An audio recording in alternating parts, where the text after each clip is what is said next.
नमस्कार दोस्तों, मेरा नाम है शाहरुख शेख और मैं आया हूँ एक टॉपिक को लेकर फिर से। क्या बोलूँ समझ नहीं आ रहा है। बंगाल चुनाव के प्रचार में बीजेपी ये कह रही है कि हमारे ऊपर पथराव हो रहा है, वो भी रात को। ये एक जुमला है, एक जोक है। ये बहुत ही अच्छा एक जोक है जिस पे सबको हंसी आनी चाहिए। मैं समझता हूँ पथराव करने वाली पार्टी खुद सरकार में है, कौन पथराव करेगा।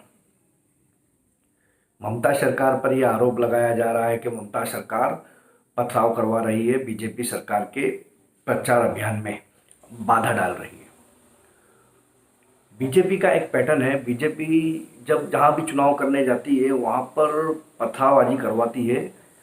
पथरावबाजी करवाने के बाद उसकी जो संपत्ति है, सिंपति हासिल करके और वो मुद्दा इस तरीके से सामने वाली पार्टी पे नाक देती है जैसे कि उन्होंने ही करवाया है और ये बिल्कुल साफ और सुथरे है, ये सीधे सीधे जा रहे थे, उन्होंने पथराव मार दिया। ये बीजेपी का एक पुराना पैटर्न है और इसी पैटर्न को बंगाल में भी अपनाया जा रहा है। इसी वीडियो दिखाते हैं, देखो। बीजेपी से लेकर कांग्रेस इसे जायज ठहरा रही हैं। तो आज इसी पर बड़ी बहस करेंगे कि क्या चुनाव में हिंसा बनी ममता बनर्जी के गले की हड्डी? क्या बंगाल की रक्त रंजित सियासत पर लग जाएगा पूर्ण विराम?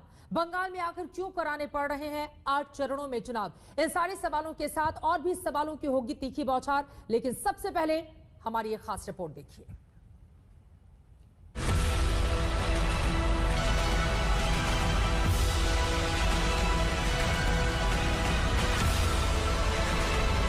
टूटे शीशे, बिखरे दफ्तर, प्रचार गाड़ी पर हमला, बेखौफ गुंडे।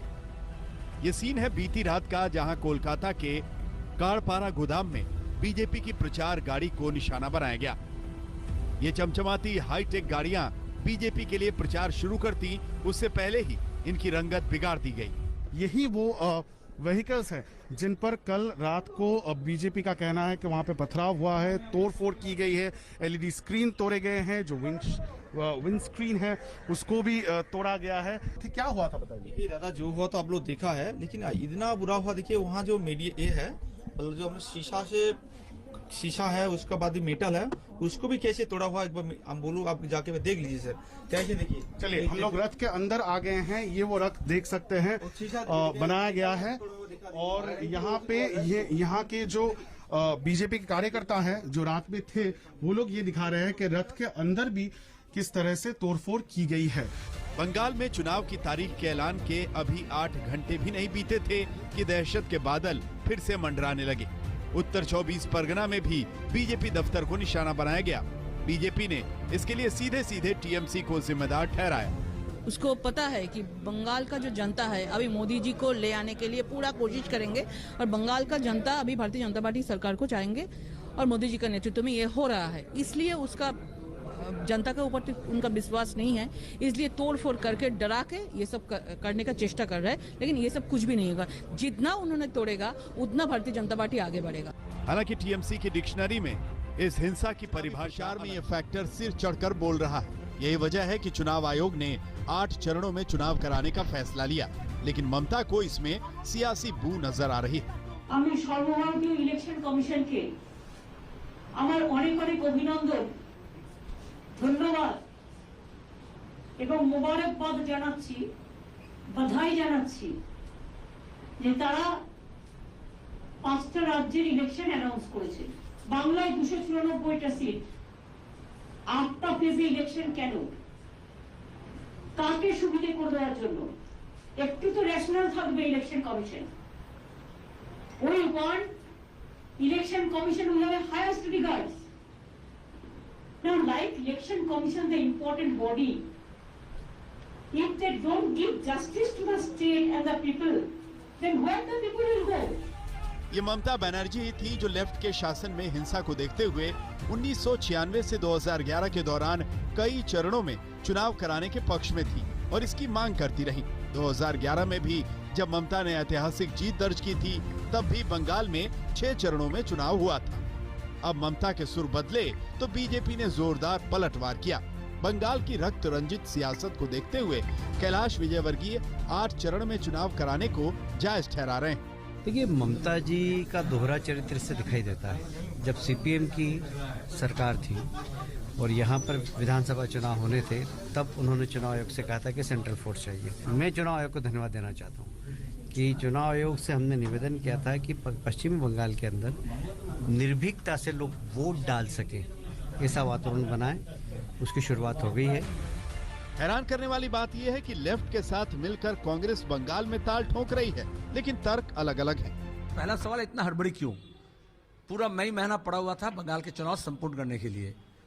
तो हम शुरू से ये कह रहे थे, कोरोना काल में जैसा हुआ था अभी भी ऐसी, कि राज्य सरकार में या केंद्र सरकार में सत्ताधारी जो दल है वो विरोधी पक्ष ताकि तैयार नहीं हो, ऐसा वो सोच रहे हैं। एक जितने दिन जा रहे हैं उतने दिन आप देखोगे वाम पक्ष, कांग्रेस और आईएसएफ मजबूत हो रहे हैं। 28 तारीख को ब्रिगेड का रैली मैदान में रैली है और आप देखोगे कि हम किस तरह से बीजेपी और तृणमूल दोनों को पछाड़ने के लिए तैयार हो रहे हैं। इसलिए इनको हड़बड़ी था और 8 फेज में हो रहा है। ये तो ममता को जवाब देना पड़ेगा। हम बंगाल में 34 साल सरकार चलाए हैं, कभी ये नौबत नहीं आई है। कितने चरणों में हो गए इसमें हमें कोई लेना देना नहीं है। हमारे बस एक ही मकसद ये है कि हर हालात में इस चुनाव शांतिपूर्ण तरीके से निर्वाह करना चाहिए, जैसे कि हर आम वोटर को बिना डर, बिना शंका, बिना भयभीत इस चुनाव में भाग ले सके। बस यही हमारा मकसद है। बंगाल के चुनावी समर में घमासान और तेज होने वाला है। चुनाव आयोग को कई मोर्चों पर हालात संभालने होंगे। एक तरफ बदजुबानी को रोकना है तो दूसरी तरफ हिंसा पर फुल स्टॉप लगाना। ऐसे में सबसे बड़ा सवाल कि क्या बंगाल को मिल पाएगा रक्त रंजित सियासत से छुटकारा। पौलमी साहा, सूर्याग्नि रॉय, अनुपम। तो देखा आपने किस तरीके से रुमाना की रिपोर्टिंग है। रुमाना बस बहुत ही अच्छी तरीके से एक काम अच्छा करती है, वो चाटुकारिता बहुत ही अच्छी करती है। किस तरीके से ममता सरकार पर सिंपल सा उनके ऊपर इल्ज़ाम लगा दिया गया बिल्कुल आसानी से कि उन्होंने पथराव किया तो पथराव करने वाले कहाँ आए, पथराव करने वाले कहाँ गए, पकड़ हुई कि नहीं हुई, कौन थे कौन नहीं थे। इतने टाइम पे जहाँ पर गाड़ियाँ खड़ी हुई थी बीजेपी के प्रचार की, तो वहाँ पर बीजेपी के लोग थे कि नहीं थे, कि आके मार के चले गए।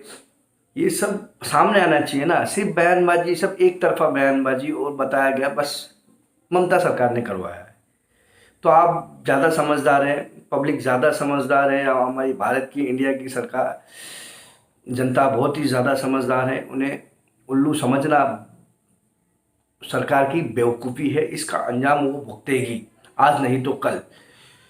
और आपसे गुजारिश है कि आप अपना दिल, दिमाग, कान सब खुले रखें और क्या सही है क्या गलत है वो आप बेहतर जानते हो, और उसका सवाल का जवाब सरकार का और मीडिया का आपको ही देना है। आज नहीं तो कल ये जनता जागेगी, वो जनता सवाल करेगी, ये जनता जवाब भी देगी, ये जनता पूरा हिसाब किताब लेगी आपसे।